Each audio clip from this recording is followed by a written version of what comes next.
السلام عليكم ورحمة الله وبركاته. بسم الله الرحمن الرحيم. الحمد لله رب العالمين والصلاة والسلام على رسول الله صلى الله عليه وسلم. اللهم لا علم لنا إلا ما علمتنا إنك أنت العليم الحكيم. رب اشرح لي صدري ويسر لي أمري واحلل عقدة من لساني يفقهوا قولي. أما بعد እንግዲህ ዛሬ የምንጀምረው አልኡሱሉ ሲታ የሚለው የሸርሑን ነው የምናየው ማለት ነው። የኪታቡ ጸሐፊ ሁላችሁም ታውቃቸዋላችሁ الشيخ محمد بن عبد الوهاب ናቸው። ሸርሕ ያደረጉት ደግሞ الشيخ صالح بن فوزان بن عبد الله الفوزان ናቸውና ይሄንን ኪታብ 2016 ላይ ቀርተናል። ያው እንግዲህ በድጋሚ ነው የሚሆነው ማለት ነው። እዚች ኪታብ ላይ መትኑ አለ፣ ከዛ ሸርሕ አለ። መትን ማለት ቴክስቱ ማለት ነው፣ ቃሉ ያለው የሼክ መሐመድ ብን አብዱል ወሃብ ንግግር ማለት ነው። ቀጥሎ ሸርሕ ማለት ትንተና ማለት ትንታኔ ወይንም ኢንተርፕሪቴሽን ኦር ኮሜንታሪ የምንለው ማለት ነው። ያ ደግሞ ሼክ ሷሊህ ኢብን ፈውዛን ናቸው። እንግዲህ መትኑን ግን መሸምደድ ግድ ይለናል። ከዚህ በፊትም የነበሩት 2016 ላይ የነበሩት ኦሬዲ የሉም አሁን ላይ፣ ግን እነሱ መትኑ ሸምድደው ነበርና መትኑን ደግሞ በተደጋጋሚ ቃላቶቹን ስለምናያቸው ለመሸምደድ ደግሞ የሚከብደን አይደለም። ሳትፈልጉት ራሱ የሚሸመደድ ነው፣ ሚሞራይዝ ማድረግ የሚቻል ነውና መትኑ ግን በቻላችሁ መጠን ለመሸምደድ መሞከር። ከዛ በተረፈ ኢንሻአላህ በተቻለን መጠን እንሄዳለን። ጥያቄዎች ግን ጠይቁ። ጥያቄ በደንብ ያስፈልጋል፣ መጠየቅ አለባችሁ። ካልሆነ እኔ እጠይቃችኋለሁ ማለት ነው። ኪታቡ ሸርሑ አልኡሱል ሲታ ይላል። ሸርሕ ማለት ማብራሪያ ማለት ነው። አልኡሱል ኡሱል ማለት መሰረቶች ማለት ነው። ኡሱል ማለት መሰረቶች ማለት ነው። መሰረቶች ለሚለው ቃል መሰረቶች የሚለው ማለትም ብዜት ነው አይደለ? መሰረቶች ለሚለው ቃል ነጠላ ቃሉ ወይንም ሲንጉላር ወርድ የምንለው መሰረት ነው አይደለ? ያ ደግሞ አስል ይባላል። አስል የሚባለው ብዜት ሲደረግ ኡሱል ይባላል። አስል ማለት መሰረት ነው። ኡሱል ደግሞ መሰረቶች ማለት ነው። ታዲያ አስል ማለት ምን ማለት ነው? በመሰረቱ አስል ማለት ወይንም መሰረት ማለት ምን ማለት ነው ከተባለ ማ ዩብና ዐለይሂ ገይሩሁ ማለት ነው። ማ ዩብና ዐለይሂ ገይሩሁ በእርሱ ላይ ሌላው የሚገነባበት ማለት ነው። ለምሳሌ የቤቱ መሰረት ቢባል ከዛ መሰረት ተያይዞ ነው አይደል ሌሎች ነገራቶች የሚገነቡት። ስለዚህ መሰረት ማለት ማ ዩብና ዐለይሂ ገይሩሁ በእርሱ ላይ ሌላው የሚገነባበት ማለት ነው። ስለዚህ መሰረቱ ከሌለ በእርሱ ላይ የሚገነባው ነገር ይኖራል ወይ? አይኖርም። አንድ ሰው ሻሃዳ ከሌለው ላኢላሃ ኢላላህ የሚለው መሐመድ ረሱሉላህ የሚለው ከሌለው ሰላት መስገዱ ጾም ምናምን የለውም ማለት ነው። ስለዚህ መሰረት ተውሂድ ከሌለው ሌላ ነገር ውድቅ ይሆናል። ጀስት አንድ ቤት መሰረት ከሌለው ቤት እንደማይሆነው ማለት ነው። ስለዚህ ኡሱል ማለት መሰረቶች ሲሆን ነጠላ ቃሉ አስል ይባላል። አስል ማለት ደግሞ ማ ዩብና ዐለይሂ ገይሩሁ በእርሱ ላይ ሌላው የሚገነባበት ማለት ነው። ስለዚህ አሁን ከዚች ጋር መረዳት ያለባችሁ እዚህ ኪታብ ውስጥ የተቀመጡ መሰረቶች አሉ። እነዛ በአጠቃላይ ቅርንጫፎች ናቸው ወይንስ መሰረቶች ናቸው? መሰረቶች ናቸው። ለዛ ነው ሸርሑ አልኡሱሉ አሲታ። ሲታ ማለት ስንት ማለት ነው? 6 ማለት ነው። ለምሳሌ አልኡሱሉ አሰላሳ ሶስቱ መሰረቶች ተብሏል አይደለ? የእሳቸው ኪታብ ነው፣ የሼክ መሐመድ ብን አብዱል ወሃብ ኪታብ ነው። በተመሳሳይ መልኩ ይህ ኪታብም የእሳቸው ነው። አልኡሱሉ አሲታ 6ቱ መሰረቶች። 3 መሰረቶች የሚል ኪታብ አላቸው፣ 6 መሰረቶች የሚል ኪታብ አላቸው። በመሰረቱ መሰረቶች በቁጥር ይገደባሉ ወይ? በቁጥር የተገደቡ ናቸው? በ3 እና በ6 የተገደቡ ናቸው? አይደሉም። አልኡሱሉ ሲታ ሲሉ 6 መሰረቶች ሲሉ ዋና ዋና የሚባሉት 6 መሆናቸውን እየገለጹልን ነው እንጂ መሰረቶች በ6 የሚገደቡ ሆነው አይደለም። ስለዚህ ለምንድን ነው አልኡሱሉ አሲታ ብለው የተናገሩት ወይንም ደግሞ ያስቀመጡት የኪታቡን ርዕስ 6 መሰረቶች በማለት ለምንድን ነው ያስቀመጡት ሲባል 4 ምክንያቶችን ዑለማዎች ይጠቅሳሉ። ለምንድን ነው ኪታቦችን መሰረቶች ብዙ ሆኖ ሳለ ለምንድን ነው 6 መሰረቶች 3 መሰረቶች እያሉ የሚጠቅሱልን ሲባል አንደኛ ይሄንን በማድረጋቸው አነከ ቱእጀር ዐላ ዛሊክ ይላሉ። በዚህ ላይ ምንዳን ታገኛለህ። ለምን ሲባል ለሰዎች ለማብራራት ለመግለጽ የነብዩ ሰለላሁ ዐለይሂ ወሰለም ሱናን በመከተል ስለሆነ ነብዩ ሰለላሁ ዐለይሂ ወሰለም ለምሳሌ ثلاث من كن فيه وجد حلاوة الإيمان አሉ። በሱ ላይ ሶስት ነገር ያገኘ አካል የኢማን ጥፍጥናን ያገኛል አሉ። ሶስት ነገር ግን የኢማን ጥፍጥና የሚገኝባቸው ነገራቶች ሶስት ብቻ ሆነው አይደለም። ነገር ግን ሰዎች እንዲረዱት በቀላሉ እንዲገነዘቡ ለማድረግ በዚህ መልኩ በቁጥር የሚገልጹበት ሁኔታ አለ። ሌላኛው በአረቦች ከገለጻ አንፃር አልኢጅማል ቀብለ ተፍሲል የሚሉት ነገር አለ። የሆነን ነገር ከመተንተን ከማብራራት በፊት በጥቅሉ ይናገራሉ፣ ከዛ ይተነትኑታል ማለት። ሌላኛው የመጀመሪያው መሰረት ይህ ነው ተብሎ ለአንድ ሰው ሲጠቀስለት ሁለተኛው መሰረት ምንድነው ብሎ ያስባል፣ ጉጉት ይኖረዋል። ጉጉት እንዲኖረው በዛ መልኩ አድርገዋል የሚል የሚያስቀምጡበት ሁኔታ ነው ያለው። ሶስት ጠቀስን አይደለ? አራተኛ ለሂፍዝ ወይንም ለመሸምደድ ገር ይሆን ዘንድ ነው።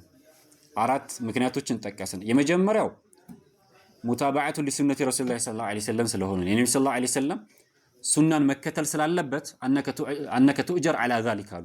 በዚህ ምክንያት ምንዳን ታገኛለህ የነብዩ ሰለላሁ ዐለይሂ ወሰለም የአነጋገር የገለጻ ስልት ስለሆነ ማለት ነው። ቅድም አንድ ሰው የኢማን ጥፍጥና ያገኛል ምን ሶስት ነገርን በእርሱ ላይ ካገኘ ማለት ነው። ሌላኛው ደግሞ ከአረቦች የቃላት ገለጻ አንፃር አልኢጅማል ቀብለ ተፍሲል የሚባል ነገር አለ። በጥቅል የሆነ ነገር ይገልጻሉ ከመተንተናቸው በፊት ማለት ነው። ሶስተኛ ደግሞ የሚያዳምጠው የሚያነበው አካል ጉጉት እንዲፈጥርበት እንዲነቃቃ ነው ማለት ነው። በአራተኛ ደረጃ ደግሞ በቀላሉ ሰው ለመሸምደድ ገር እንዲሆንለት ስድስት ብሎ የመጀመሪያው እንዲህ እያለ በቀላሉ ለመሸምደድ እንዲሁ በጥቅሉ ቢጠቀስ ኖሮ ትንሽ ሊሸግረው ይችላል። ከዛ ይልቅ ግን ስድስት ተብሎ በቁጥር ሲገለጹ የተሻለ ይሆናል ማለት ነው። ስለዚህ ስድስቱ መሰረቶች ብለው ስድስት ብለው የማስቀመጣቸው ዓላማ ይህ ነው ማለት ነው። ወደ ኪታቡ ስንመለስ በበስመላ ነው የጀመሩት። ቢስሚላሂር ረህማኒር ረሂም የሚለው ማለት ነው። እንግዲህ ይሄንን ብቻ ራሱ ዛሬ ራሱ ላይበቃን ይችላል በስመላውን ካየን ራሱ። ግን በጥቅሉ መርዳት ያለብንን ነገር እናስቀምጣለን። ዲቴል በጥልቀት አንገባም ማለት ነው። ቢስሚላሂር ረህማኒር ረሂም የሚለው ላይ ቀድሞ የመጣው ባዋ ናት። ሐርፍ ባ አለች። ባዋ ምንን ትጠቁማለች? ቃላቶች ይጠቁማሉ። የአረብኛ ሐርፎች ማለት ነው። ሑሩፉል ጀር የሚባሉ አሉ። ባ ለምሳሌ ከሑሩፉል ጀር ነው ሚን ኢላ ወአን ምናምን የሚባሉት ማለት ነው። እና ባዋ ለልኢስቲዓናነት ወይንስ ደግሞ ለልሙሳሐባ? ኢስቲዓና ማለት ለመታገዝ፣ ለልሙሳሐባ አብሮነት። መታገዝን ነው የሚጠቁመው ወይንስ ደግሞ የአላህን አብሮነት ነው የሚጠቁመው በሚለው ላይ ኺላፍ አላቸው። ነገር ግን ባዋ ለልኢስቲዓናነት የምትለው የተሻለ ነው። ኢስም የሚል አለ አይደለ? ቀጥሎ ኢስም ማለት ስም ማለት ነጠላ ነው አይደለ? ኢስም የሚለው ቃል በዘይት ሲደረግ አስማእ ነው፣ ስሞች ይሆናል። ኢስም ስም ነው። ኢስም የሚለው ግን ወደ ማን ተጠጋ? ከዛ አላህ አይደለ? አላህ ስንት ስም ነው ያለው? በቁጥር የማይገደቡ ብዙ ስሞች አሉት፣ የታወቀ ነው አይደለ? ከዚህ በፊት እንዳወሳነው في ሱረቱ አልአዕራፍ ላይ ምዕራፍ 7 ቁጥር 180 ላይ ወሊላሂ አልአስማኡል ሑስና ፈድዑሁ ቢሃ፣ ለአላህ መልካም የሆኑ ስሞች አሉት በእርሷም ጥሩት ለምኑት ይላል።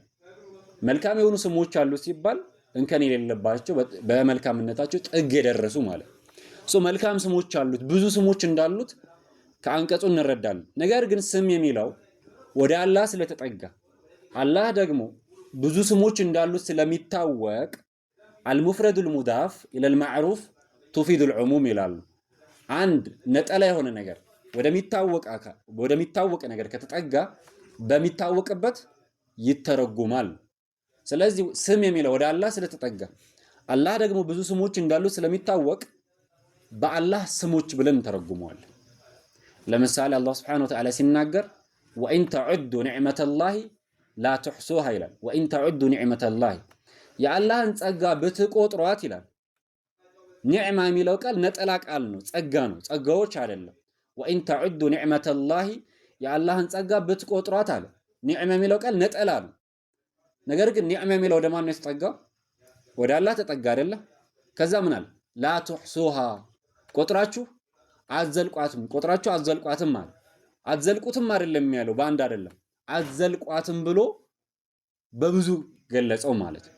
ስለዚህ አላህ ብዙ ጸጋዎች ስላሉት ኒዕማ የሚለው ግን ወደ አላህ ስለተጠጋ በሚታወቅበት ተረጉማል።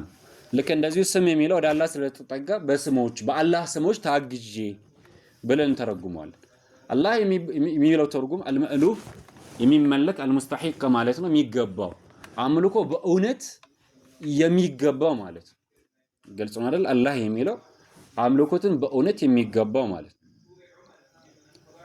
አርረሕማን ከዛ አርረሒም አርረሕማን የሚለው ሩህሩህ ሊባል ይችላል፣ አዛኝም ሊባል ይችላል። በተለመደው አማርኛ ቃላት አጠቃቀም ሩህሩህ የሚለውን እንይዛለን። ከዛ አርረሒም አርረሒም ማለት ደግሞ አዛኝ። ነገር ግን አርረሕማን እና አርረሒም የሚለው በሁለቱ መካከል ምንድነው ያለው ልዩነት ከተባለ ዑለማዎቹ ለሁለት ተከላለፉ ተለያዩ ማለት ነው። አርረሕማን የሚለው ከፊሎቹ የመጀመሪያዎቹ አቋም እይታ ማለት ነው አርረሕማን የሚለው ሲፋ ዛቲይ ነው አሉ። ምን ማለት ነው? ሊከብዳችሁ ይችላል፣ ግን ጥያቄ የጠየኳችሁ እየጠየቃችሁኝ እንረዳዋለን። ይህንን ፓርት ነው። ሌላው ቀላል ነው። ይሄ አስማ ወሲፋት ላይ ስለሆነ ነው፣ ቴዎሎጂ ላይ ስለሆነ ነው። ቀላል ነው። በቃ ራሳችሁን አሳምኑ። በጣም ቀላል ነው። ከእናንተ በላይ የሆነ ነገር የለም እንጂ አርረሕማን ማለት ሲፋ ዛቲይ ነው አሉ። የእርሱነቱ ባህሪ ነው አሉ። ማለትም የእርሱነቱ ባህሪ ነው ሲባል ባህሪዎች የአላህ ባህሪያት በሁለት መገለጫዎች በሁለት ይከፈላሉ። ሲፋ ዛቲይና ሲፋ ፊዕልያ።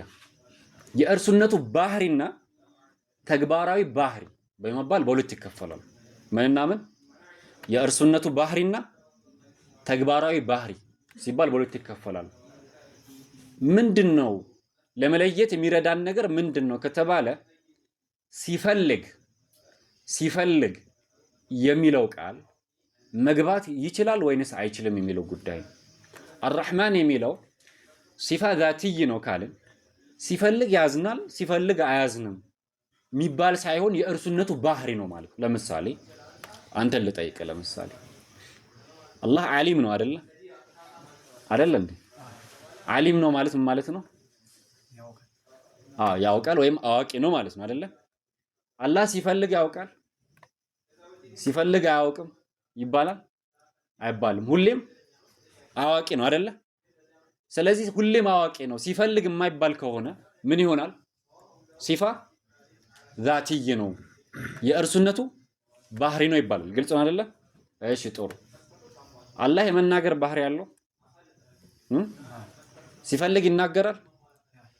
ሲፈልግ ሲባል አዋል አይደለ? ምን ይሆናል? ከዚህ አንፃር ሲፈልግ የሚባለው ነገር ሲገባ ምን ይሆናል?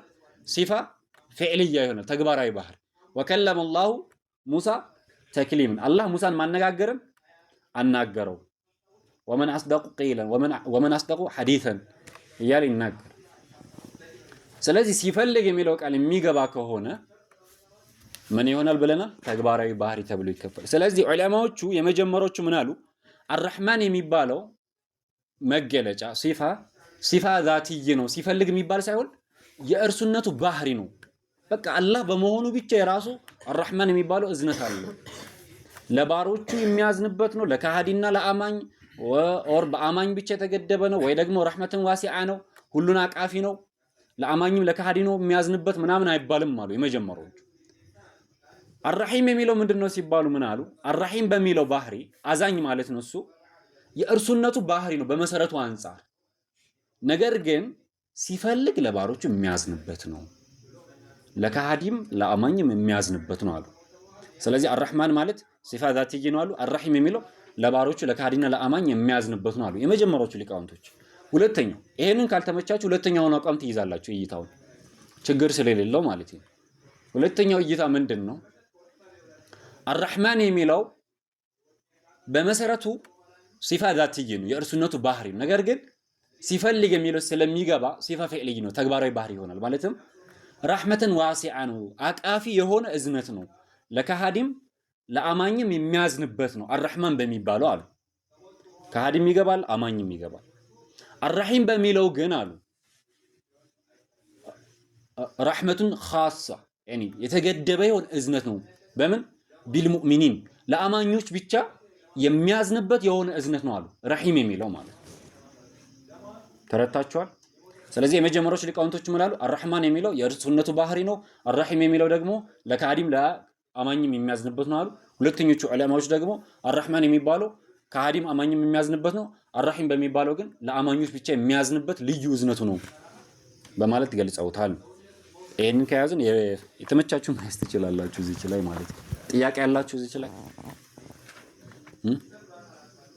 ያልገባችሁ ነገር አለ? ስለዚህ ኪታቡ አስማኡ ሲፋት ላይ ስላልሆነ ብዙ የሚያሳስብ አይደለም፣ ግን ቀላል ነው ለመረዳት ማለት ነው።